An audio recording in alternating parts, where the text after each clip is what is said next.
Assalamualaikum warahmatullahi wabarakatuh. Salam sehat dan bahagia Bapak Ibu calon guru penggerak. Perkenalkan, nama saya Witra Ria Rahmi, calon guru penggerak Angkatan 8 dari Kota Padang, Provinsi Sumatera Barat.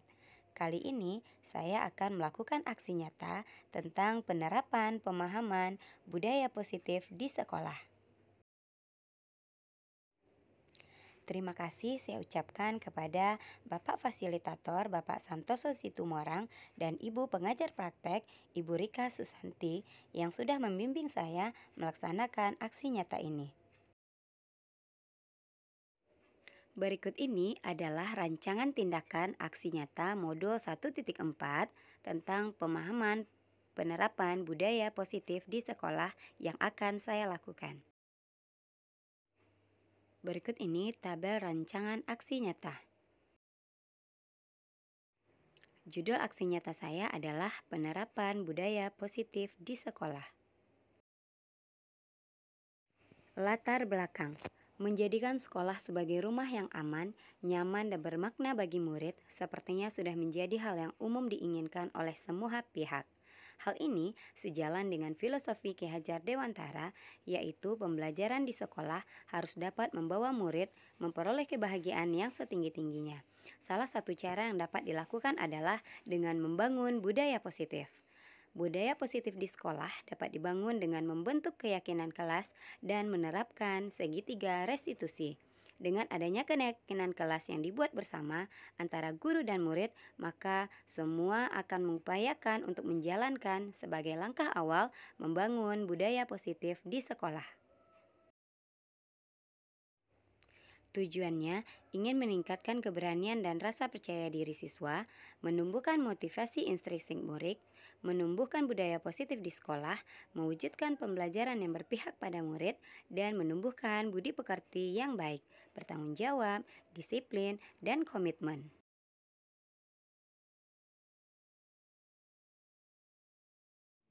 Lini masa tindakan yang akan dilakukan yaitu memberikan penjelasan kepada murid tentang keyakinan kelas, membentuk keyakinan kelas bersama murid menandatangani keyakinan kelas, memasang keyakinan kelas, mempraktekkan segitiga restitusi, meminta izin kepada kepala sekolah untuk melakukan sosialisasi kepada warga sekolah, dan menerapkan keyakinan kelas dan segitiga restitusi secara berkelanjutan dan konsisten.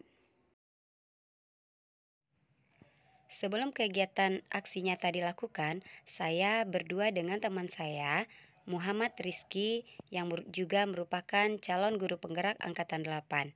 Kebetulan kami adalah guru dari Gugus 1 Kecamatan Padang Selatan. Untuk itu kami akan meminta izin kepada kepala sekolah untuk melaksanakan kegiatan aksi nyata. Kegiatan aksi nyata ini adalah bentuk praktek baik dan kolaborasi antara kami, guru di Komplek SD Alang Lawas. Assalamualaikum warahmatullahi wabarakatuh.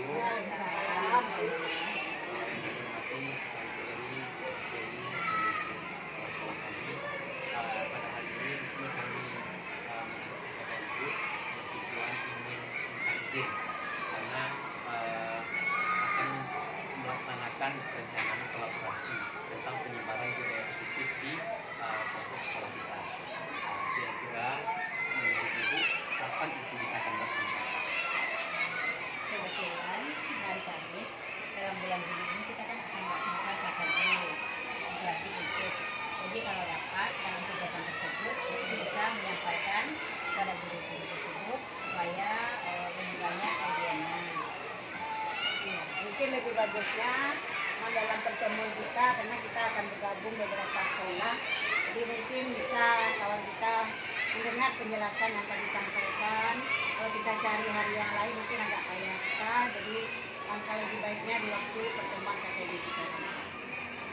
Oke, baik Bu, terima kasih untuk waktunya yang sudah diberikan kepada kami berdua untuk melakukan kolaborasi menyampaikan sosialisasi penerapan budaya positif di sekolah. Jadi insya Allah ya Bu, kegiatan akan kami lakukan pada saat KKJ di gugus kita hari Kamis depan. Oke Bu, terima kasih ya Bu atas waktunya semuanya. Kami pamit ya Bu. Bu. Semoga sukses. Amin. Sukses ke depannya. Terima kasih, Bu. Assalamualaikum. Ibu. ayyukum ahsanu amala wa huwal azizul ghafur. Asyhadu an la ilaha illallah wa asyhadu anna Muhammadar Rasulullah sallallahu alaihi wasallam la nabiyya ba'da amma ba'du. Segala puja dan puji senantiasa kita berdoa kepada Allah Subhanahu wa taala, Tuhan yang Maha Esa. Di siang hari ini kita kembali diberikan kesehatan, kesempatan dan juga keluangan waktu untuk dapat bersama-sama mengikuti kegiatan kelompok kerja guru KKG di gugus kita. Sekaligus kami mohon izin kepada Bapak Ibu kepala sekolah untuk memaparkan pemahaman dan penerapan pengalaman budaya positif di sekolah yang merupakan aksi nyata kami sebagai calon guru penggerak angkatan 8 di Kecamatan Padang Selatan, yaitu modul 1.4, dan ini merupakan arahan dari Bapak Kepala Dinas Pendidikan Bapak Yopi Krislova, bahwasanya segala bentuk pembelajaran di LMS yang ada di guru penggerak itu wajib disebarluaskan, diimbaskan kepada teman-teman. Nah, untuk itu pada kesempatan ini kami meminta izin kepada Bapak Ibu semuanya dan juga Bapak Ibu guru hebat semuanya dapat mendengarkan dan meluangkan waktu untuk kami memaparkan tentang pemahaman dan penerapan pengalaman budaya positif di sekolah ini. Nah, untuk itu berhubung pada saat ini ada kami berdua, saya sendiri Muhammad Rizky Putra dan juga Ibu Witra Ria Rahmi sebagai calon guru penggerak angkatan 8 akan memaparkan tentang pemahaman dan penerapan pengalaman budaya positif di sekolah, yang mana ini adalah salah satu bentuk yang kami pelajari selama beberapa bulan ini pada pendidikan guru penggerak angkatan 8 ini. Mudah-mudahan Bapak Ibu pada kesempatan ini kita bersama dapat melihat apa yang kami sampaikan nanti. Untuk itu marilah kita persilakan kepada Ibu Witria Rahmi untuk mengawali memaparkan tentang pemahaman dan penerapan pengalaman budaya positif di sekolah ini. Kepada Ibu Witria Rahmi dipersilakan.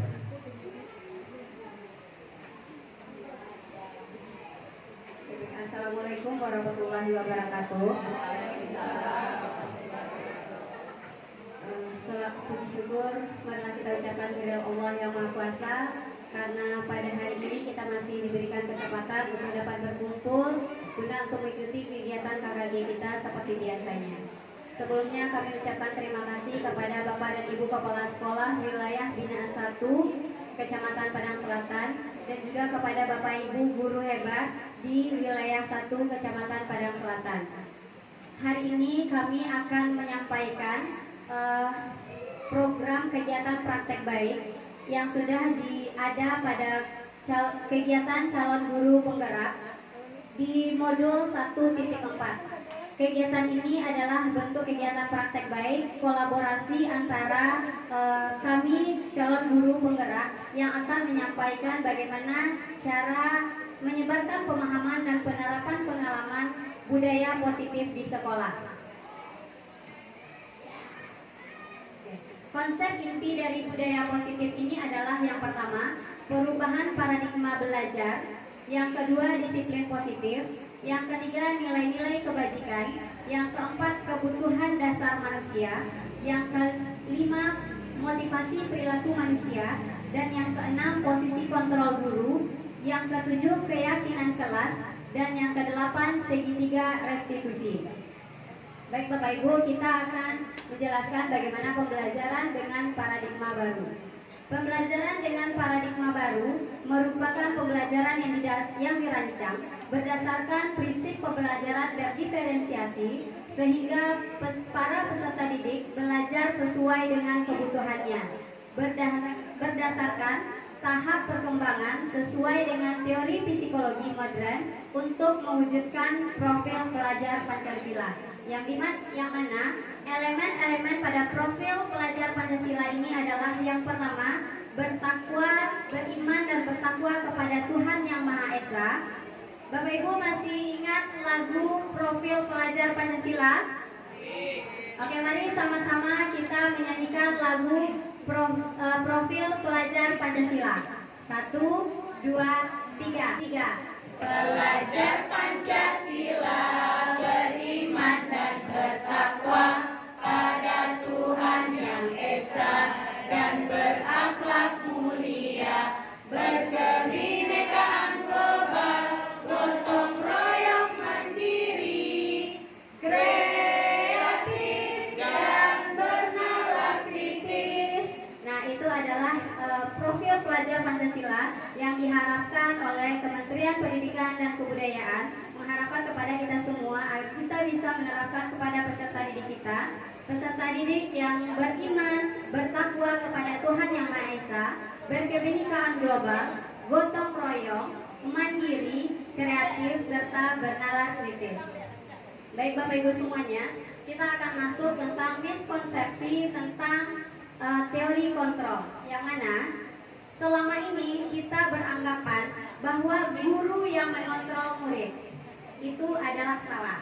Kemudian kritik dan membuat rasa bersalah untuk mampu menguatkan karakter siswa kita. Kemudian semua penguatan positif adalah hal yang bermanfaat. Kemudian bahwa orang dewasa berhak untuk memaksa. Nah, kemudian bagaimana kita pada saat ini untuk merubah paradigma stimulus respon menjadi pendekatan teori kontrol, yang mana stimulus respon tentang dunia itu misalnya realitas atau kebutuhan kita sama, tetapi pada teori kontrol yaitu realitas atau kebutuhan kita itu berbeda.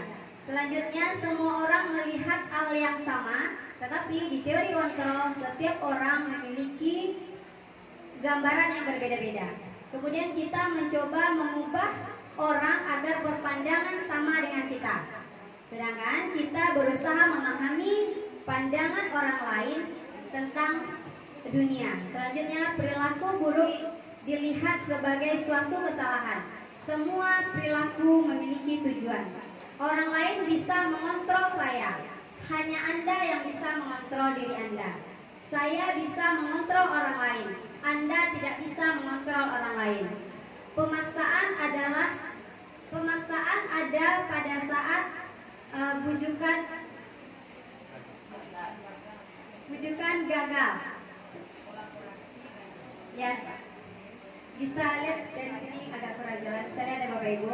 Kemudian selanjutnya kita masuk disiplin positif.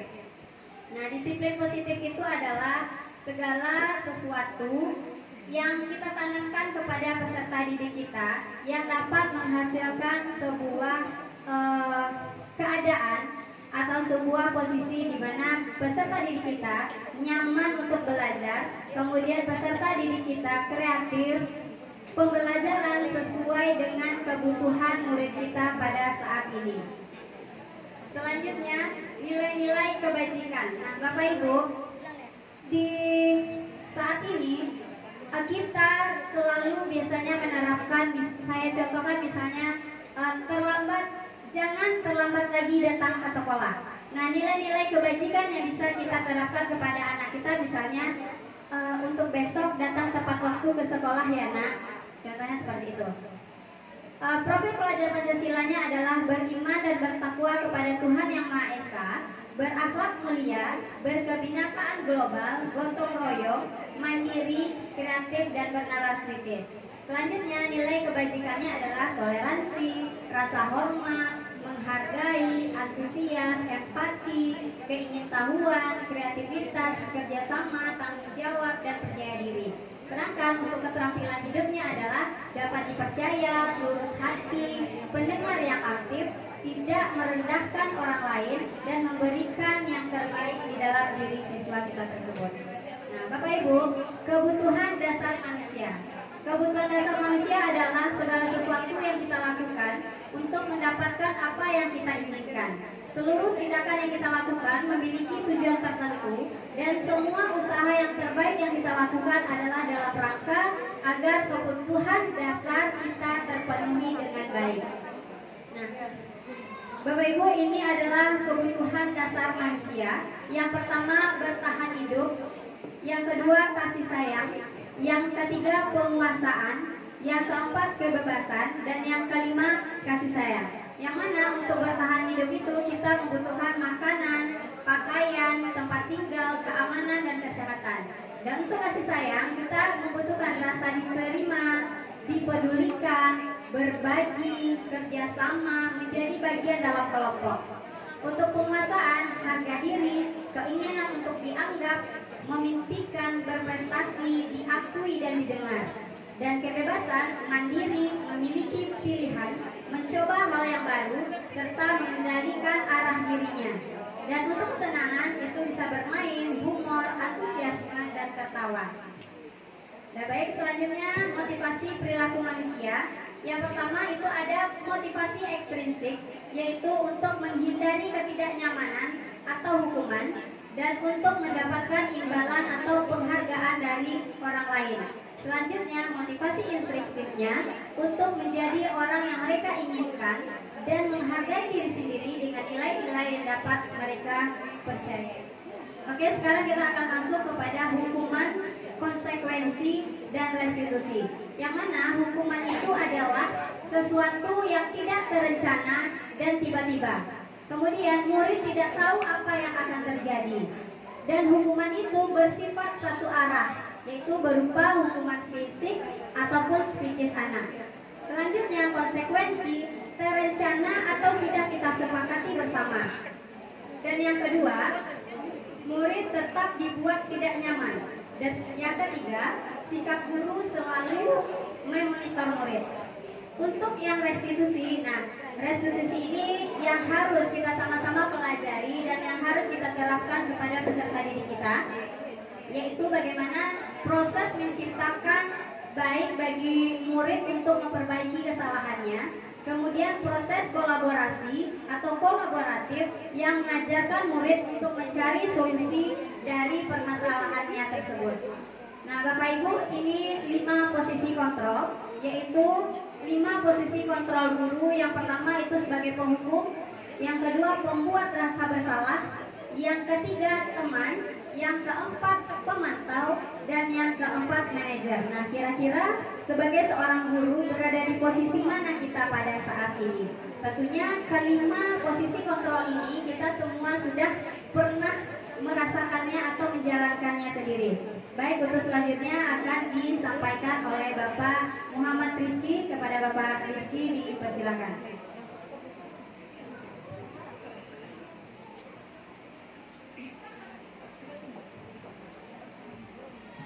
Baik, terima kasih kepada Ibu Wid yang telah memberikan kesempatan kepada kami.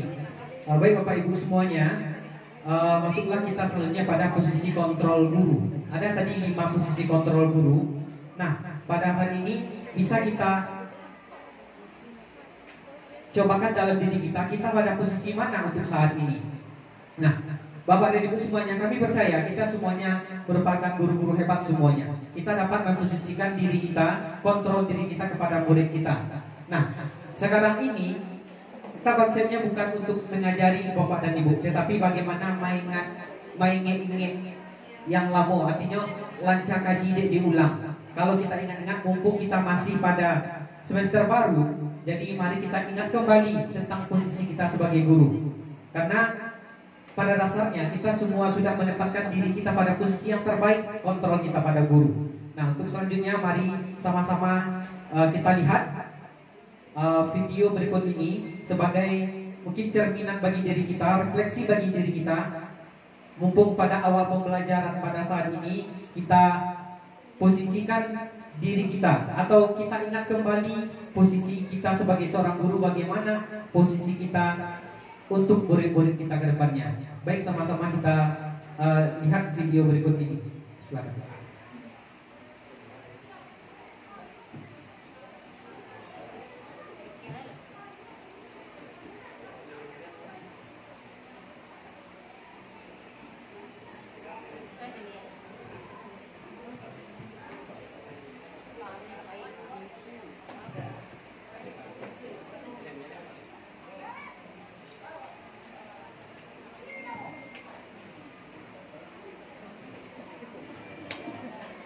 kepada Ibu, yang pertama ada posisi back hukum.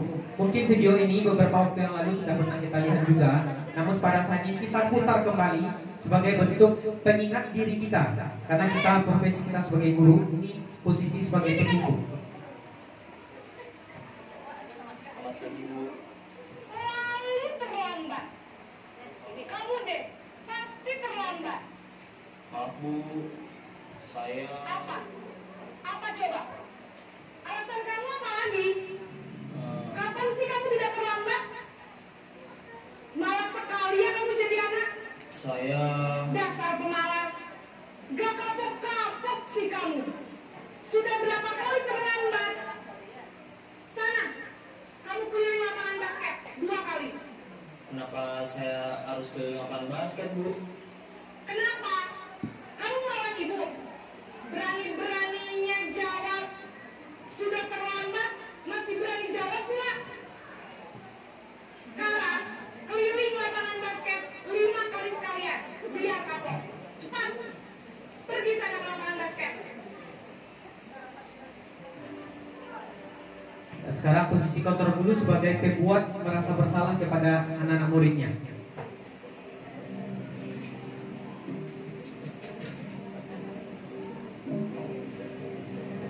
Naren!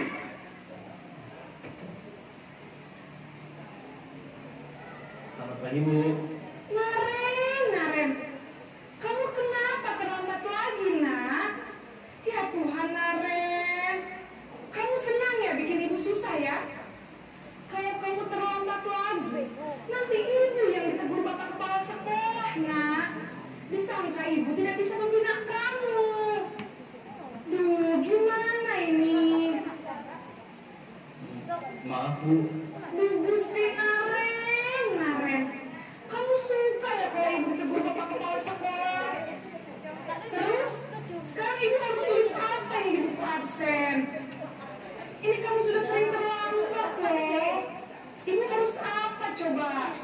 maaf Bu, maaf sekali. Ya sudah, lain kali jangan bikin ibu susah lagi ya nak ya. Ibu tidak akan kuat lagi kalau kamu begini terus.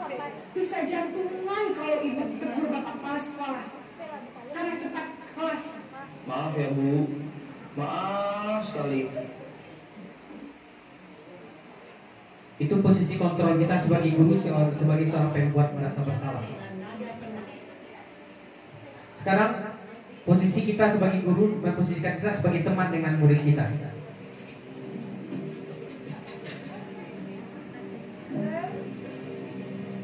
Nan!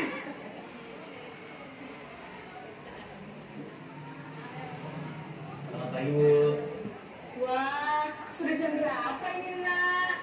Terlambat lagi ya sayang. Iya Bu, habis ibu saya lupa bangunkan saya Bu. Kamu mau menyalahkan ibu kamu. Kamu bukannya anak yang larinya paling kencang.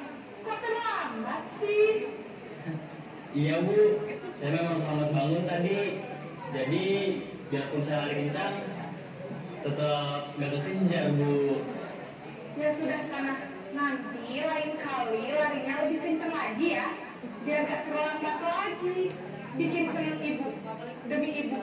Bisa kan? Bisa lah Bu. Ya sudah sana masuk kelas. Ibu beresin urusan absen kamu. Kamu ini ada-ada saja. Sekarang posisi sebagai pemantau atau monitor.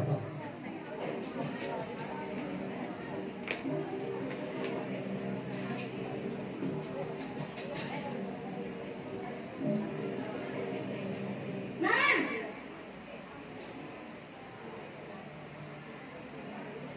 Selamat pagi Bu. Naren, apa peraturan sekolah kita tentang jam berapa kita harus masuk sekolah, nak? Kita harus di sekolah jam 7 Bu. Iya betul, sekarang sudah jam 7.20. Naren sudah tahu konsekuensinya jika terlambat hadir. Paham Bu, saya harus tinggal kelas pas jam istirahat selama 20 menit. Iya benar, konsekuensinya demikian. Jadi nanti jam 9.30 pas istirahat, kamu harus tinggal di kelas, kerjakan tugas tambahan untuk ketertinggalan kamu, ya? Baik Bu. terakhir, posisi kontrol kita sebagai guru, sebagai seorang manajer bagi siswa kita.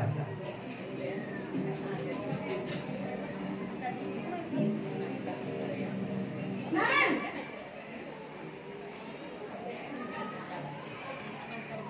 Selamat pagi Bu. selamat pagi Naren.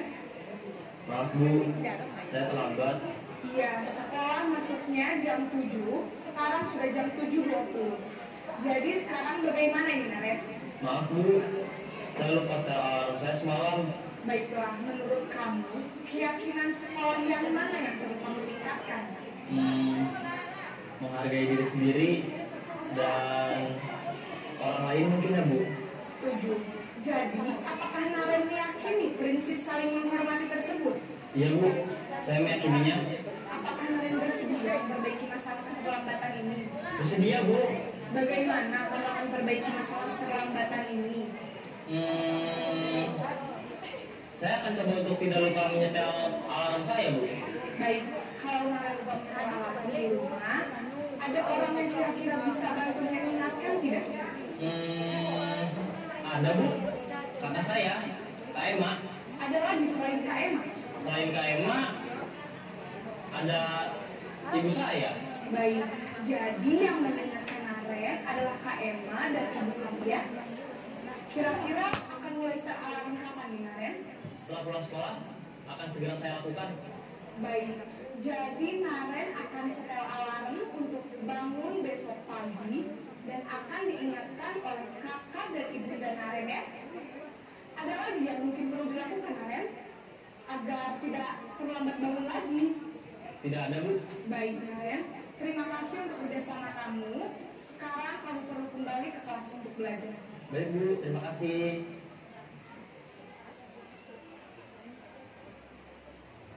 Baik Bapak dan Ibu semuanya, terima kasih yang telah tetap setia di ruangan ini. Kami ucapkan terima kasih banyak kepada Bapak Ibu semuanya. Nah, sesuai dengan video tadi, ada 5 kategori tentang posisi kita sebagai seorang guru. Saya sendiri dan juga mungkin kita semua Bapak dan Ibu tidak dapat memungkiri, mungkin kelima-lima itu pernah kita lakukan kepada anak murid kita. Nah, untuk itu, sesuai dengan apa yang telah ditampilkan tadi, bagaimana memang kita memposisikan kita kepada murid kita itu sebagai seorang manajer, seorang yang dapat memberikan solusi terbaik kepada anak-anak kita yang datangnya dari dia sendiri. Dia meyakini bahwa sesuatu yang dilakukan itu adalah salah dan solusinya dia juga yang memberikannya. Sehingga keyakinan-keyakinan itulah yang kita sebagai seorang guru yang harus kita tanamkan kepada anak-anak didik kita. Bapak Ibu semuanya, seperti yang saya sampaikan tadi, bukan termasuk untuk mengajari Bapak Ibu semuanya. Bapak Ibu semuanya banyak yang hebat di sini, senior-senior telah beberapa tahun. Tapi ini adalah sebagai pengingat kita semua para ibu, lancar kaji diulang, pengen diri kita. Mudah-mudahan di awal pembelajaran ini kita kembali mengingat diri kita untuk dapat memposisikan diri kita sebagai seorang guru, sebagai seorang manajer hendaknya bagi anak-anak kita. Karena contoh tadi adanya siswa SMA, bisa jadi kesalahan-kesalahan itu, masalah itu mulai dari tingkat TK, PAUD, SD, SMP, SMA, semua itu mungkin kita rasakan karena kita sebagai seorang guru bermacam ragam, 1001 mungkin permasalahan murid yang kita hadapi. Hendaknya kita sebagai seorang guru dapat memposisikan diri kita, kontrol kita sebagai seorang manajer hendaknya, pemberi solusi kepada anak-anak kita. Nah, untuk itu, untuk menjadikan posisi kontrol kita sebagai seorang manajer ini Bapak dan Ibu, bisa kita awali dengan cara membuat suatu keyakinan. Kalau keyakinan itu sumbernya dari dalam, dari hati kita. Artinya, kita membuat suatu keyakinan bersama dengan murid-murid kita di dalam kelas. Semuanya terlibat, semuanya aktif, semuanya meyakini nilai tersebut. Itu yang dinamakan dengan keyakinan kelas. Ada peraturan kelas, ada keyakinan kelas. Nah, keyakinan kelas ini adalah sesuatu yang memang diyakini oleh setiap anak-anak kita dan juga kita guru. Nah, jadi ada peraturannya, peraturan kelas dan juga keyakinan kelas. Nah, untuk itu tentang keyakinan kelas ini Bapak dan Ibu, nah, hendaknya memang dapat kita laksanakan di awal-awal pembelajaran ini kepada anak-anak kita. Karena kalau peraturan kelas Bapak dan Ibu itu bisa saja peraturan di awal kita buat, kita print. Nah ini peraturan kita anak-anak. Tapi kalau keyakinan kelas itu kita rembukan bersama anak-anak. Nilai kebajikannya kita ambil, keyakinan apa yang kita pahami, sehingga ketika mereka melanggar itu, maka dibawakan ke dalam hatinya. Nah keyakinan kelas kita tadi apa? Jadi langsung terasa di hatinya, jadi langsung terkena hatinya, tuju hatinya. Nah itulah yang diinginkan pada saat ini. Jadi para ibu semuanya, dalam pembuatan keyakinan kelas ini ada beberapa tahap yang harus kita lakukan. Oke Bapak dan Ibu banyak yang tahu juga, tapi pada saat ini mari kita bersamakan juga. Mudah-mudahan ini dapat kita bersamakan. Semoga anak-anak kita di kelas nanti menjadi memang anak-anak yang meyakini nilai-nilai kebajikan yang ada. Untuk selanjutnya gue silakan kepada Bu Wid untuk menyampaikan hal ini. Kepada Bu Wid, dan silakan.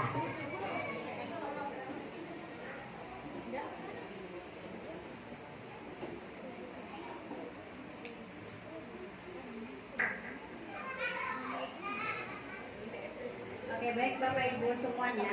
Sebelum kita memulai pembelajaran di kelas, apalagi saat ini adalah momen yang pas untuk kita membuat keyakinan kelas bersama dengan anak-anak kita. Tujuan dari pembuatan keyakinan kelas ini adalah apabila di kemudian hari anak-anak kita melakukan kesalahan seperti yang dicontohkan dalam video tadi, mereka sudah tahu konsekuensi apa yang akan mereka kerjakan. Kita sebagai guru hanya menanyakan keyakinan kelas mana nak yang kamu langgar, kemudian apa usaha yang akan Ananda lakukan agar Ananda bisa kembali melaksanakan sesuai dengan keyakinan kelas yang sudah kita buat bersama-sama. Nah, mengapa tidak kesepakatan kelas? Mengapa harus keyakinan kelas? Nah, kalau kesepakatan kelas atau peraturan kelas itu dibuat oleh guru, kemudian dijalankan oleh anak murid kita. Tetapi kalau keyakinan kelas kita buat bersama-sama antara guru dan peserta didik kita laksanakan bersama-sama, kemudian nanti kita akan pajangkan di kelas kita bahwa ini adalah keyakinan di sekolah kita yang akan ditaati dan diikuti oleh anak didik kita. Baik, selanjutnya Bapak Rizky, ini adalah segitiga restitusi. Apa itu segitiga restitusi? Segitiga restitusi adalah suatu proses dialog yang dijalankan oleh guru agar dapat menghasilkan murid yang mandiri dan bertanggung jawab. Nah, segitiga restitusi ini terdiri dari 3 bagian. Yang pertama itu menstabilkan identitas, dan yang kedua memvalidasi tindakan yang salah, dan yang ketiga membuat keyakinan kelas. Nah, bagaimana kita cara memvalidasi menstabilkan identitas? Yang pertama, pada prinsipnya membuat kesalahan itu adalah sesuatu dari proses pembelajaran. Jadi kita akan proses dari keadaan yang tidak baik menjadi keadaan yang lebih baik, di mana kita akan sampaikan kepada peserta didik kita, berbuat salah itu wajar, nah, tetapi bagaimana cara kita untuk kedepannya memperbaiki kesalahan yang sudah kita buat, kemudian tidak mengulanginya lagi. Contoh yang lain, ibu juga, bapak dan ibu juga pernah melakukan kesalahan seperti itu. Nah, kedepannya bagaimana kita memperbaiki kesalahan yang ada menjadi sesuatu yang lebih baik lagi dan tidak mengulanginya kembali. Selanjutnya, validasi tindakan yang salah. Berdasarkan prinsip setiap perilaku berupaya memenuhi kebutuhan-kebutuhan tertentu. Misalnya, kamu pasti punya alasan melakukan ini. Contoh misalnya anak kita, dia datang terlambat. Dia pasti ada alasan kenapa dia datang terlambat. Seperti di video tadi, dia lupa mencetak alarmnya. Kemudian kita akan tanyakan kepada anak tersebut, siapa yang bisa dia lakukan agar besok tidak terlambat lagi. Kemudian siapa yang bisa membantunya agar dia tidak terlambat lagi. Selanjutnya, menanyakan keyakinan. Menanyakan keyakinan ini adalah berdasarkan teori dari prinsip dari teori kontrol, bahwa pada dasarnya motivasi kita termotivasi secara intrinsik. Yang pertama, kita akan menanyakan apa keyakinan kelas kita, kemudian nilai apa-apa yang telah kita sepakati bersama, dan kamu ingin menjadi orang yang seperti apa. Kita bisa tanyakan seperti itu kepada anak-anak kita yang telah melakukan kesalahan. Selanjutnya, ini adalah contoh penerapan segitiga restitusi yang sudah saya jalankan di kelas saya. menggunakan segitiga restitusi.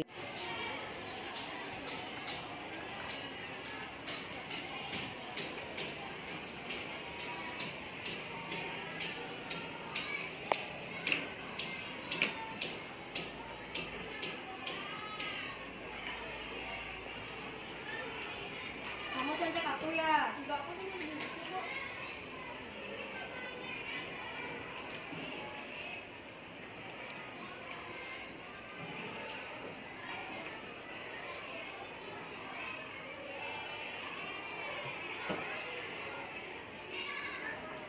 tuh kan jawaban kita aja sama.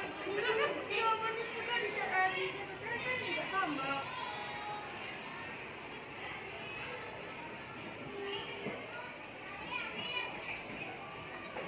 Tuh kan kamu beneran nyontek. Pergi kamu sana, nggak usah duduk dekat aku. Kamu kerjanya nyontek aja. Iya. Berikut adalah skenario penyelesaian masalah menggunakan segitiga restitusi. Ibu guru memanggil Vika dan melakukan diskusi. Vika, tadi Ibu dengar Vika bertengkar ya dengan Azura. Iya Bu, hari Vika kesal banget Bu. Kesal kenapa sayang? Karena Azura selalu melihat dan mencontek latihan atau PR kita yang buat Bu. Oh begitu, wajar Vika marah. Kalau Ibu ada di posisi Vika, Ibu juga pasti akan berbuat hal yang sama. Iya Bu, kita tidak bisa lagi menahan emosi yang tadi Bu. Oh, terus apa yang Vika lakukan kepada Azura? Kita marah-marah dan memukul meja Bu. Vika marah-marah kemudian memukul meja ya? Oke, itu mungkin karena kita tidak rela ya kalau tugas Vika dicontek oleh Azura. Nah, menurut Azura, menurut Vika, apakah tindakan Vika itu bagus? Tidak Bu. Oke, tetapi dari tindakan yang salah itu bisa menghargai tindakan Vika yang berbuat tidak lebih buruk kepada teman. Nah, contohnya seperti Ibu takut kalau Vika sampai memukul Azura. Nah, sekarang coba kita pikirkan, apakah tindakan kita yang marah-marah, memukul meja, tidak sesuai dengan keyakinan kelas yang sudah kita buat? Tidak Bu. Oke, menurut kita keyakinan kelas kita yang bagian mana yang kita langgar?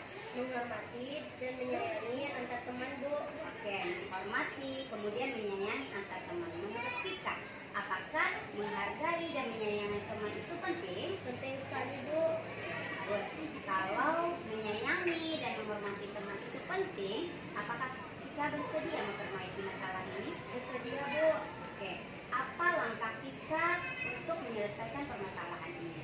Kita akan bersabar dan menahan emosi kita.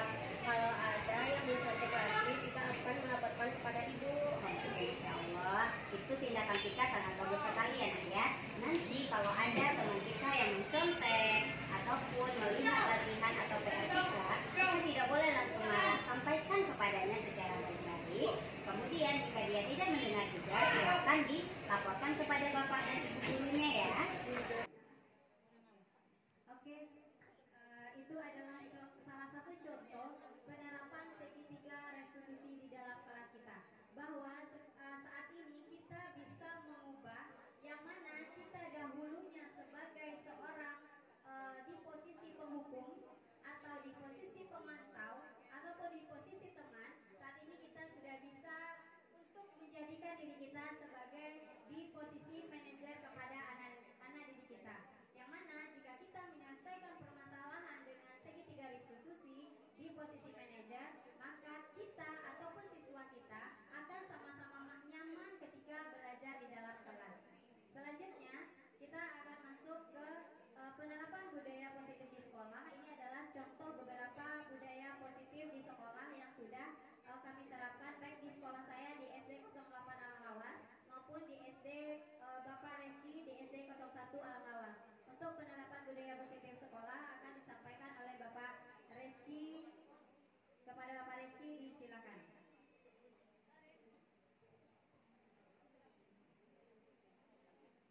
Baik, terima kasih kepada Bu Win.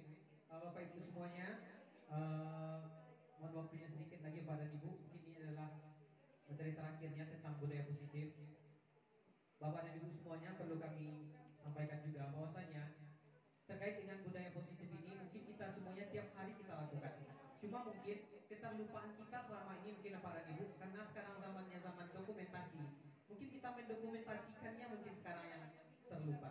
Nah, untuk itu Bapak dan Ibu, segala bentuk budaya-budaya positif yang ada di sekolah kita, hendaklah kita ambil dokumentasinya dan memang kita laksanakan.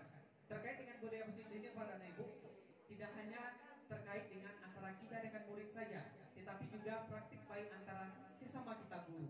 Bapak dan Ibu, sekarang teman-teman kita banyak yang berjuang di pretest pendidikan profesi guru, pretest PPG. Nah, bedanya Bapak dan Ibu, kalau pretest PPG itu yang ditujunya adalah skill profesional kita, kompetensi teknis kita. Sementara untuk yang CGP ini memang tujuannya untuk berbagi. Jadi Bapak dan Ibu, jadi suatu saat nanti jika ada kegiatan seperti ini lagi ataupun membagi pemahaman, memang tujuannya itu, dan itu yang dianjurkan dan memang diminta oleh Bapak Kepala Dinas Pendidikan untuk video hari ini itu sebagai mungkin cerminan dari kami di sini di Padang Selatan, apa gebrakannya, apa gerakan yang sudah dilakukan selama 2 bulan ini mengikuti pendidikan guru negara. Kalau tidak Bapak dan Ibu bisa digagalkan. Jadi Bapak dan Ibu, jika pada saat ini ada beberapa dari kita mungkin yang merasakan kami cari panggung atau segala macam, tidak. Tapi memang ini tuntutannya Bapak dan Ibu. Ini tuntutannya memang berbagi, ini dituntut. Nah, ini sebagai bentuk mengingat kepada kita Bapak dan Ibu. Bukannya antara kami dan juga Bapak Ibu semuanya ada yang pintar dan ada yang tidak, tetapi kita saling berbagi. Kita saling berbagi itu hal ini Bapak dan Ibu. Kemudian selanjutnya yang perlu kami sampaikan juga Bapak dan Ibu, dan juga ini juga permintaan juga dari Bapak Yopi Krislova ketika kami melaksanakan lokakarya. Jadi Bapak dan Ibu, guru penggerak sekarang ini coba berikan informasi kepada teman-teman di sekolah yang sudah terjaring di SIM PKB-nya mengikuti seleksi guru penggerak ini, lebih baik bagus kita lakukan. Karena banyak keuntungan-keuntungan yang kita dapatkan. Yang pertama, setiap lokakarya Bapak dan Ibu kita dapat uang saku. Uang saku yang alhamdulillah kalau saya pribadi untuk 1 minggu cukup untuk belanja saya. 1 lokakarya setiap 1 bulan. Kemudian kita dapat buku bagus, baju, tas, dan juga tentunya relasi dengan guru-guru TK, PAUD, SD, SMP, SMA, dan juga praktisi pendidikan. Kita kenal semuanya, kita setara di sana. Karena pada saat itu memang kita berbagi di sana Bapak dan Ibu. Kemudian apa lagi? Untuk yang Bapak dan Ibu yang PPG sekarang, yang belum misalkan mengikuti pendidikan profesi guru, jika sudah guru penggerak, maka tidak mengikuti pretest lagi. Jadi kita tidak susah-susah menghafal di rumah lagi. Pergi ke SMK 2, pergi ke SMK 5 untuk kompetensi teknis untuk pretestnya. Tidak lagi. Kita tinggal menunggu antrian untuk UP saja, ujian profesional di akhir PPG-nya nanti. Nah itu. Tapi kalau kita PPG di luar itu namanya PPG rekognisi. Sudah ada teman-teman yang mencontohkan itu, dia sudah guru penggerak, dia belum PPG, tetapi dia terpanggil untuk PPG rekognisi namanya. Dia tinggal UP saja, selesai di ujian dapat sertifikat pendidik, besoknya keluar NRG cair sertifikasinya, karena dia guru penggerak awalnya. Jadi Bapak dan Ibu, jika ada memang di PKB kita sudah terdaftar untuk angkatan 10 ini, karena tanggal 17 kemarin sudah mulai, silakan daftar Bapak dan Ibu. Untuk bagaimana trik dan tekniknya, kalau ada yang ragu, beberapa dari kami siap untuk berbagi pengalaman bagaimana trik ataupun yang kami lakukan dulu. Mungkin yang tersulitnya pada Ibu membagi waktu untuk mengisi esai, mungkin itu karena panjang segala macam. Nah bisa jadi nanti itu kita batasi dulu, mungkin soal nomor 1 aja dulu kita buat di Word, kemudian nanti di rumah kita baca mana kalimat yang mungkin kita tukar, tetapi sesuai real dengan apa yang kita lakukan. Biar yang kita lakukan itu sederhana, misalkan mengajar anak membaca, tapi kita ceritakan dengan tulus, maka itu sebagai poin yang tertinggi. Daripada kita menceritakan jauh di atas langit, kita ceritakan yang tinggi-tinggi, tapi pada dasarnya nol besar itu tidak akan lulus pada Ibu. Jadi kita ceritakan realnya saja. Kalau saya dulu pada Ibu, karena saya mengajar di mata air dulu pada Ibu, ada anak saya yang tinggal di perbukitan sana. Karena kemiskinan orang tuanya, dia dalam sebulan itu kadang seminggu tidak sekolah. Pernah saya memang karena jalur saya dari Aurduli ke sana lewat di Bukit Karat Bapak dan Ibu, dia tinggal dekat situ. Jadi saya jemput terus dia dari rumah, saya lanjutkan ke sekolah. Nah itu saya ceritakan di esai. Mungkin penguat karena lulusnya Bapak dan Ibu. Itu. Jadi kan itu hal yang kecil, tapi berdampak besar untuk kelulusannya. Itu Bapak dan Ibu. yang dirasakan ketika wawancara dan praktek mengajarnya 10 menit di depan penilainya itu nanti. Tapi itu jika kita memang dari hati melaksanakan Pak dan Ibu, memang kesungguhan, insya Allah akan lulus. Itu Pak dan Ibu. Kemudian mungkin satu lagi Pak dan Ibu, banyak juga teman-teman, guru penggerak, banyak kan tugasnya, ya, sibuk-sibuk itu sih. Bukan Ibu dan Ibu. Jika kita bisa manajemen waktunya dengan baik, pasti bisa. Di angkatan saya Pak dan Ibu, kelompok saya ada yang hamil 7 bulan, anaknya 3, suaminya di Batam, tapi dia siap bisa ikut. Setiap tugas itu bisa dilakukannya, karena dia fleksibel Pak dan Ibu. Jadi kita ngajar sekarang terganggu karena tugas itu tidak. Karena siang nanti sampai malam jam 12 bisa kita lakukan. Kita pun misalkan nanti ketika Google Meet dengan fasilitatornya itu jam-jam sore. Jadi pada Ibu, jikalau ada nantinya terlintas dari pikiran kita, Beko menjadi sibuk sihnya. Bukan pada Ibu, tapi itulah kelebihannya mungkin Bapak Ibu yang kita dapatkan.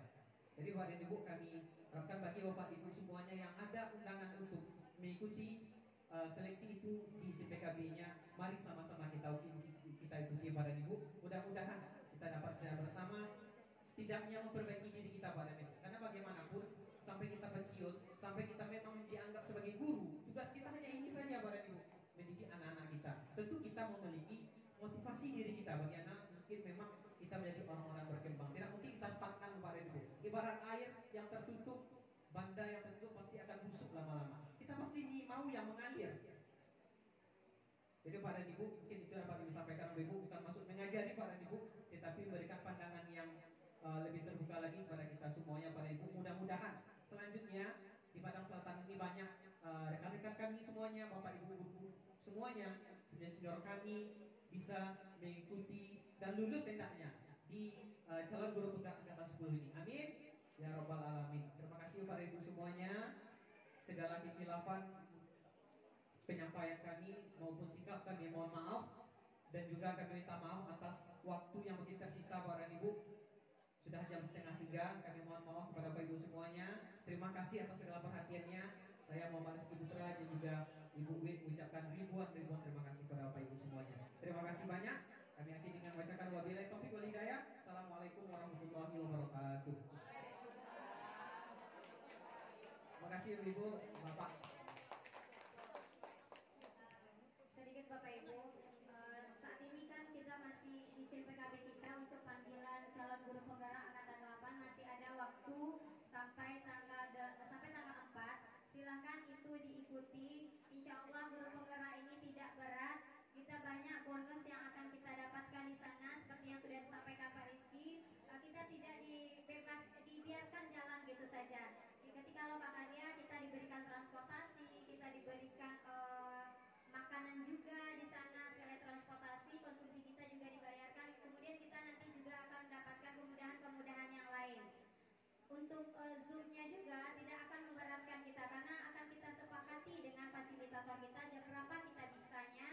Kalau yang itu pokoknya di luar jam pembelajaran sekolah, jadi tidak akan mengganggu pembelajaran sekolah, dan bagaimana kita mengatur waktu kita agar tugas kita tidak menumpuk. Satu lagi, memang untuk tugas jangan pernah ditumpuk. Silakan ketika tugas dapat langsung dikerjakan dan langsung dikirim hari itu.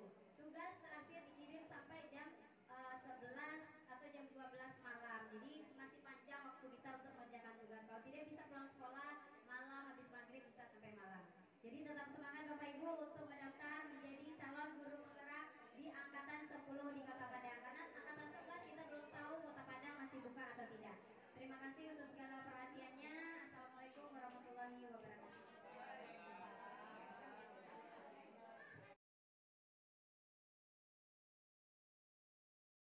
Assalamualaikum warahmatullahi wabarakatuh. Perkenalkan, nama saya Zulfia Mawadah. Saya adalah rekan kerja dari Bapak M. Rizky dan juga Ibu Witria Rahmi. Menurut saya, pemaparan tentang budaya positif itu sudah sangat bagus karena itu menyangkut tentang keyakinan kelas dan juga menyelesaikan masalah-masalah siswa di sekolah.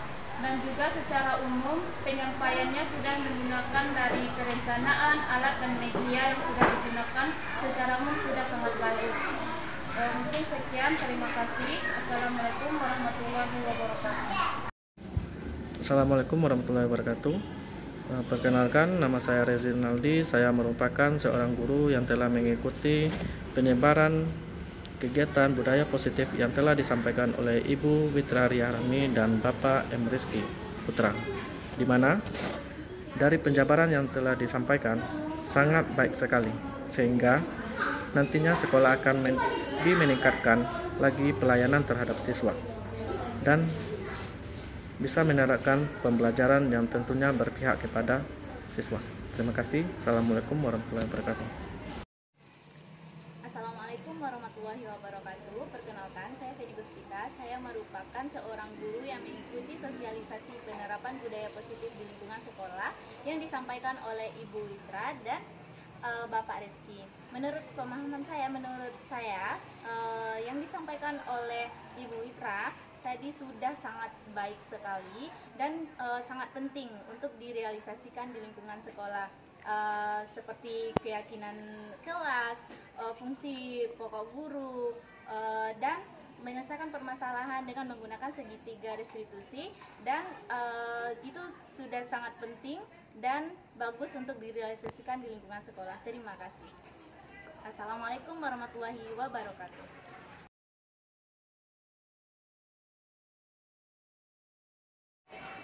Oke, assalamualaikum warahmatullahi wabarakatuh. Waalaikumsalam warahmatullahi wabarakatuh. Oke, Ibu ucapkan selamat datang kepada anak-anak Ibu di kelas 6A. Semuanya alhamdulillah anak-anak Ibu sudah naik dari kelas 5 ke kelas 6. Berarti anak-anak Ibu semua adalah kakak kelasnya di sekolah ini. Kelas 6 adalah kelas yang paling terakhir, kakak-kakak dari sekalian, adik-adiknya dari kelas 1 sampai kelas 5. Untuk itu kepada anak-anak Ibu semua, tolong perlihatkan perilaku yang baik, contoh yang baik bagi adik-adiknya. Nah, sebelum kita memulai pembelajaran di kelas 6 ini, kita akan membuat keyakinan kelas kita di kelas 6. Nah, mengapa Ibu membuat keyakinan kelas, tidak peraturan kelas? Ada yang tahu kenapa? Oke, apa? Agar bisa dibuat bersama dan disepakati. Oh, bagus sekali. Tepuk tangan untuk apa? Kesepakatan kelas ini adalah sifatnya satu arah, yang mana peraturan itu Ibu buat sendiri, kemudian kamu menjalankannya. Tetapi kalau keyakinan kelas adalah kesepakatan yang kita buat bersama antara Ibu dengan kamu, dan kita sepakati bersama dan kita hargai apa yang sudah kita buat bersama. Oke, tapi sebelum keyakinan kelas itu muncul, kita akan buat kesepakatan kelasnya terlebih dahulu atau peraturan kelasnya terlebih dahulu. Silakan nanti Ibu akan bagikan kertas sticky note kepada anak-anak Ibu semuanya. Silakan nanti anak-anak Ibu tulis apa saja peraturan-peraturan sekolah yang harus kita ikuti dan harus kita patuhi atau tidak boleh kita kerjakan. Nanti anak-anak Ibu silakan tempel di bagian satu ini. Ini namanya membuat peraturan kelas. Silakan anak-anak isi di bagian ini.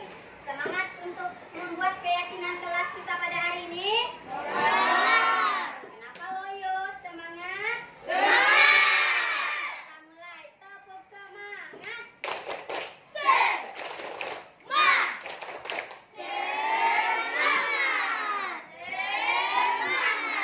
Oke, karena masih banyak yang belum hafal, kita ulang. Tepuk 1, 2, 3, 4, 5. Ibu akan contohkan ya. Setelah itu ikuti bersama-sama. Tepuk 1, tepuk 2, tepuk 3, tepuk 4, tepuk 5, 3 kali tepuk 5.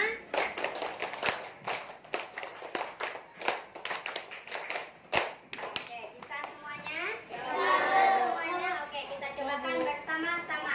Biar energi positif akan muncul di dalam diri kita, bersemangat untuk membuat keyakinan kelas kita pada hari ini. Tepuk 1, 2, 3, 4, 5. Tepuk 1, tepuk 2, tepuk 3,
silakan ditulis.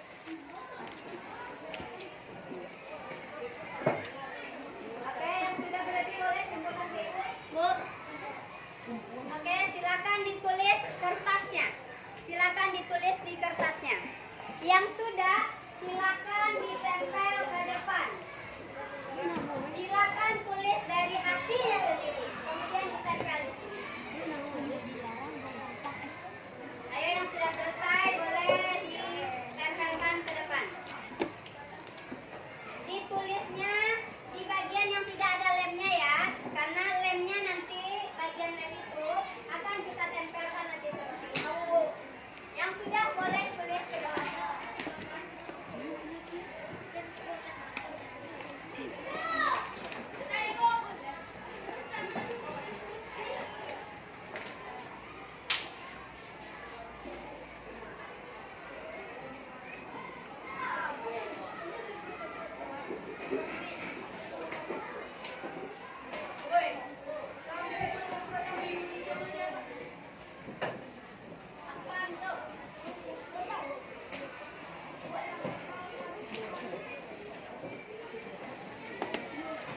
Yang sudah selesai, silakan tempelkan ke depan.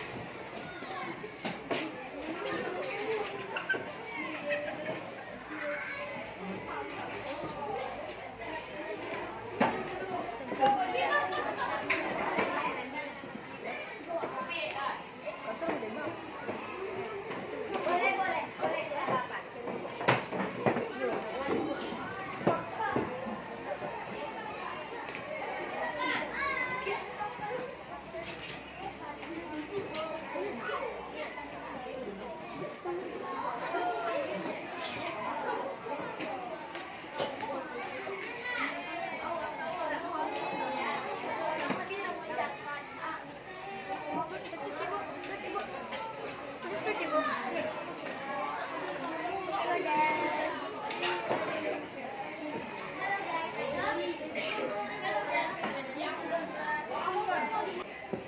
Oke, tadi kita sudah membuat peraturan kelas kita. Setelah ini kita akan buat kalimat positif yang sudah kamu buat di sini. Contohnya tadi, tidak membuli teman. Apa kira-kira kalimat positifnya? Oke, apa Alia? Bagus, saling menghargai teman. Ini lagi, tidak membuang sampah sembarangan. Siapa yang tahu apa kalimat positifnya? Ya, apa? Oke, menjaga kebersihan. Lanjut. Harus datang, tidak boleh terlambat ke sekolah. Apa kalimat positifnya? Oke, tadi apa? Datang tepat waktu. Bisa anak-anak ibu menuliskan kalimat positif di sini? Nah, silakan Alia, silakan pilih di sini. Kalau ada yang sama, berarti cukup satu kalimat positifnya ya. Silakan tuliskan ke depan. Silakan tulis, kemudian nanti silakan ditempelkan ke depan. Oke, siapa lagi yang bisa? Oke. Oke, siapa lagi? Oke. Oke, bagus. Silakan di apa? Tidak, langsung saja kalimat positifnya yang kamu buat. Oke.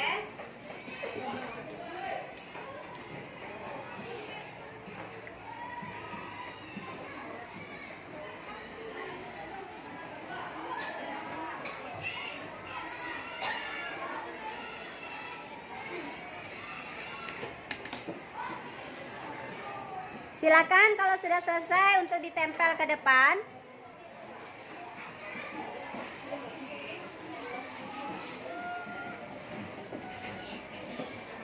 Oke, silakan ditempel kalimat positifnya.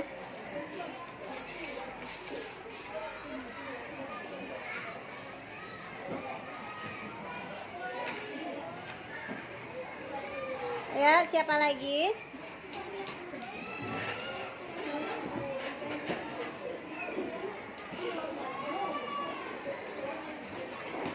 Ayo, silakan ditempel ke depan. Ada lagi? Ada lagi yang akan membuat kalimat positifnya. Nah, ini saling menghargai. Boleh jagalah kebersihan, saling menyayangi, datang tepat waktu. Nah ini mentaati peraturan sekolah. Nah ini tadi dia memakai sepatu warna-warni. Berarti kita memakai sepatu warna hitam. Apa lagi? Ini ada lagi. Tidak boleh berkata kasar, tidak membuli teman, saling menyayangi teman. Siapa lagi yang bisa? Oh ya. Bagus. Nah, membiasakan meminta maaf, meminta tolong dan ucapkan terima kasih. Baik anak-anak ibu, ini kita sudah buatkan kalimat positifnya. Anak sampai di sini anak-anak ibu semua mengerti? Masih semangat untuk lanjut ke tahap berikutnya yang ketiga? Oke. Semangat ya. Oke, sekarang kita lanjut di bagian ketiga, yaitu menentukan nilai-nilai kebajikan dari kalimat positif yang sudah anak-anak ibu buat. Di sini ada kalimatnya: saling menghormati, menjaga kebersihan, saling menyayangi, datang tepat waktu ke sekolah, mentaati peraturan sekolah, meminta maaf, meminta tolong, dan mengucapkan terima kasih. Nah, apa kira-kira kalimat kebajikan, nilai-nilai kebajikan yang muncul dari kalimat positif ini? Ada yang tahu? Ada yang tahu? Oke, apa? Bagus, tanggung jawab. Silakan tulis ke depan, nak. Oke, lanjut. Selanjutnya siapa lagi? Oke, apa? Peduli antar teman. Oke, peduli antar teman. Silakan ditulis ke depan. Oke, selanjutnya apa lagi? Ya. Oke, bagus. Disiplin silakan ditulis ke depan. Selanjutnya apa lagi? Ada lagi? Oke, kesadaran silakan ditulis ke depan. Oke. Nah, jadi itu adalah nilai-nilai kebajikan yang sudah ada dari kalimat positif yang sudah anak-anak ibu buat. Silakan ditempel ke depan. Oke, silakan ditempel ke depan.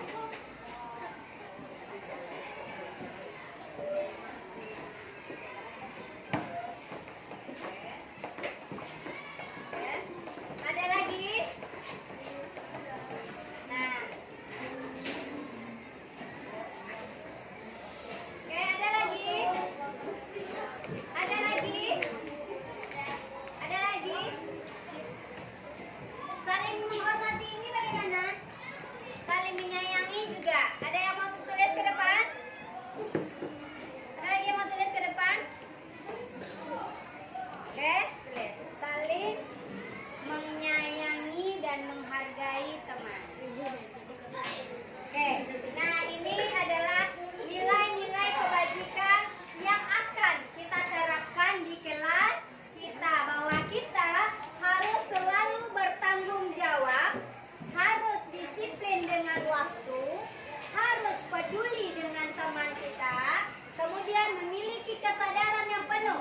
Ketika kita bersalah, kita akan meminta maaf kepada teman. Ketika kita meminta tolong, ucapkanlah kalimat minta tolong. Ketika kita sudah dibantu oleh teman, ucapkanlah terima kasih. Baik, sini biar ibu tempel. Oke. Nah, ini adalah ini biar bagus.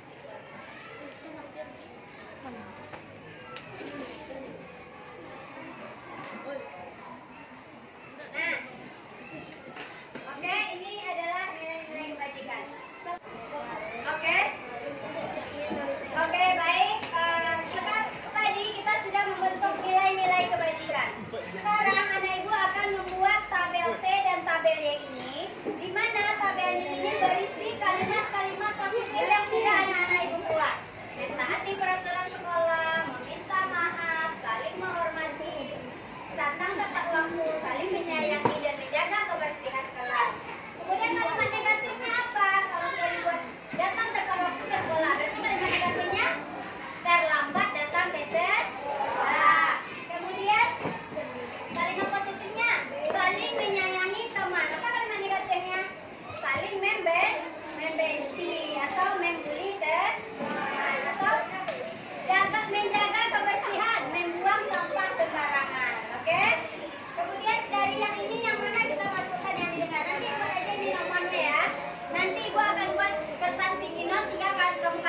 nomor 1 misalnya. Jadi nanti kita tinggal tambahkan apa yang kita lihat, apa yang didengar, dan apa yang dilakukan. Kita akan masukkan nomornya saja di sini berdasarkan kalimat positif yang sudah kamu buat. Oke, sekarang siapa yang bisa membuat kalimat positif itu ke depan? Angkat tangan. Ya, oke. Kita takut-takut, tunjuk aja tinggi-tinggi. Oke, silakan buat ke depan. Siapa lagi? Oke, silakan. Sama kertasnya. Oke. Tulis ke depan. Oke. Oke, tulis ke depan. Oke. Nah, sekarang silakan coba tulis ke depan. Yang sudah selesai silakan ditempel. Ya. Ayo, silakan.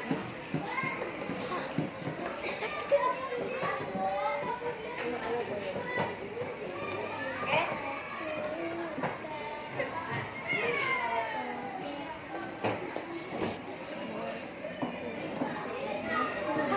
Yang sudah cepat silakan tempelkan ke depan.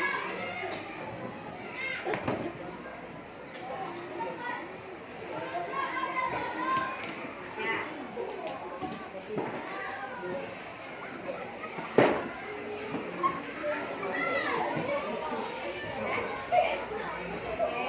Kalimat positifnya. Dan buang sampah pada tempatnya, bagus. Apa lagi? Nah, kalimat negatifnya siapa yang buat? Gak cepat. Pakai nomor ya, pakai nomor. Yuk, buat kalimat negatifnya.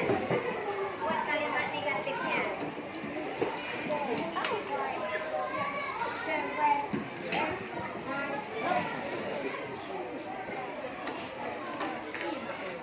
Kalimat negatifnya ya, apa kalimat negatif?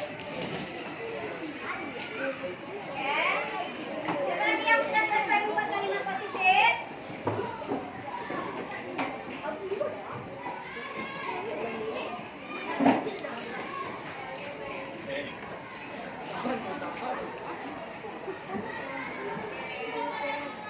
Oke, bagus. Kalimat negatif sudah selesai.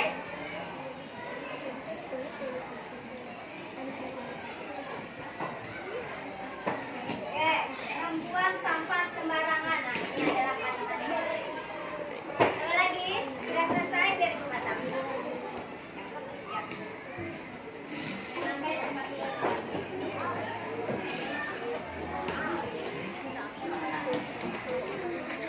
Oke, sudah? Sudah apa?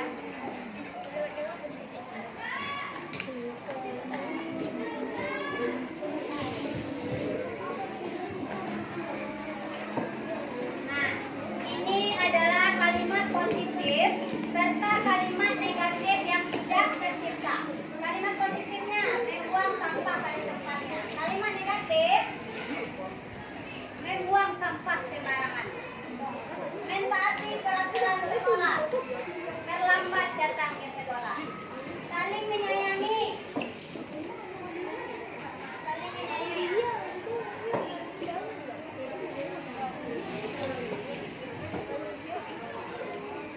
Oke, silakan buat apa kalimat negatifnya. Nah, sekarang dari kalimat positif dan negatif, menurut anak-anak itu semua,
bagian yang keempat. Sekarang kita akan lanjutkan kembali ke bagian 5-nya. Oke, sekarang kita masuk lagi ke bagian yang ke-5. Kita akan membuat apa itu tugas guru dan apa itu tugas murid. Kemudian apa yang bukan tugas guru dan apa yang bukan tugas murid. Jadi kita silakan menjalankan sesuatu berdasarkan tugas kita masing-masing. Yang termasuk menurut anak-anak ibu semuanya, yang termasuk tugas ibu sebagai seorang guru apa? Mengajar anak murid. Nah, bagus, mengajar anak murid lagi. Menyayangi anak muridnya, memberikan nilai. Bagus, membimbing anak muridnya. Sekarang ibu akan berikan sticky note ke yang kelompok sebelah sini. Silakan buat yang ini tugas guru, ini tugas murid, ini bukan tugas guru, ini bukan tugas murid. Oke? Silakan dikerjakan.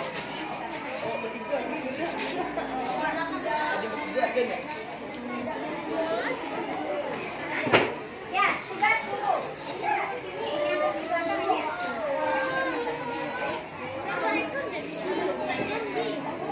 Oke, silakan yang bukan tugas guru. Nah, yang di depan tugas guru ya. Tugas guru, tugas murid, ini bukan tugas guru. Bagikan nak, bagikan. Bukan tugas guru. Nah, apa bukan tugas guru? Apa contohnya? Tidak membeda-bedakan murid. Nah, tidak membeda-bedakan murid.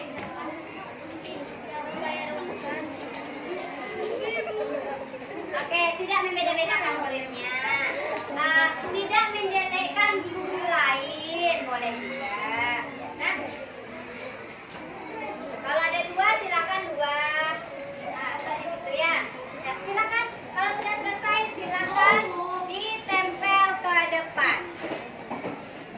Kalau ada satu boleh, kalau ada dua boleh dua, kalau ada tiga boleh tiga.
Oke, baik. Ini sudah anak-anak ibu tuliskan.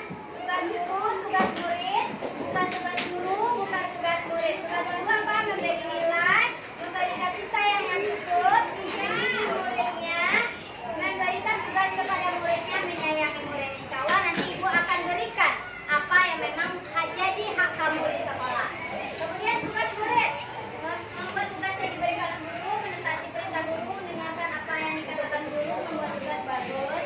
Bukan tugas guru, tidak pilih kasih ya, tidak menjelekkan guru lain, tidak menceritakan keburukan orang lain, bagus. Tidak boleh marah-marah, tidak memilih anak-anak murid, oke bagus. Yang bukan tugas murid, main conteng, berkelahi atau tawuran, tidak boleh berkelahi, tidak boleh menghibah dan tidak boleh menjelekkan guru. Alhamdulillah, kita sudah membuat peraturan dari bagian pertama sampai bagian kelima ini. Sekarang kita akan lanjutkan untuk membuat keyakinan kelas. Akan kita rangkum dari semua yang 5 bagian ini menjadi satu bentuk yang kita namakan dengan keyakinan kelas 6A. Sepakat semuanya? Sepakat. Sepakat? Sepakat. Oke, baik anak-anak ibu semua, kita sudah selesai membuat keyakinan kelas kita pada bersama keyakinan kelas yang sudah kita buat bersama. Nanti anak-anak ibu udah siapkan tinta sidik jarinya. Silakan nanti disidik jari namanya, kemudian ditulis nama dan ditandatangani ya. Anak-anak ibu ingat ya, ini adalah keyakinan kelas yang sudah kita buat. Yang pertama, disiplin waktu. Jadi anak-anak ibu semua harus disiplin mulai dari hari ini datang tepat waktu ke sekolah. Yang kedua, belajar dengan gembira dan penuh semangat. Yang ketiga, melaksanakan tugas piket dengan penuh tanggung jawab. 4. Membuang sampah pada tempatnya. Aktif menunjukkan kamu mengerti pelajaran.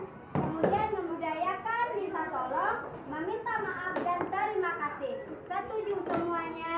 Oke, sekarang kita akan sahkan ini dengan sidik jari anak-anak ibu semuanya ya. Silakan absen pertama dan kelima untuk berdiri ke depan. Oke.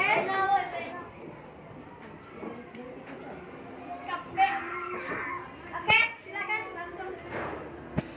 Kata yang laki-laki silakan yang ambil yang warna merah.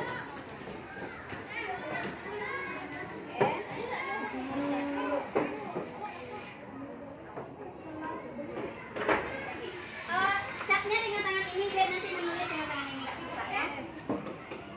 Ibu kan kita tutup kita aja. Ada tangan. Nah, lanjut nomor 2. Sudah.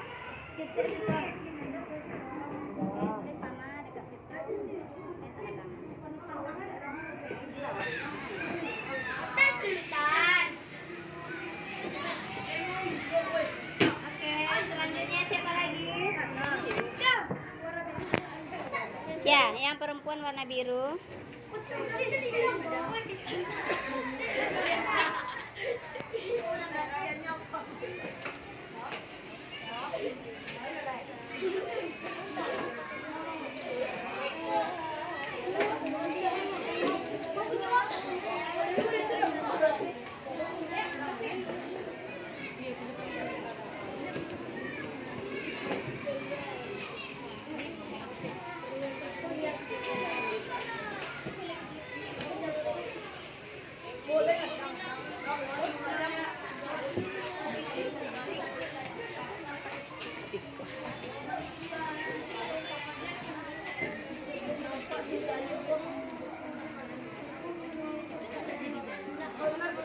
Oke, selanjutnya.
Terima kasih. Assalamualaikum warahmatullahi wabarakatuh.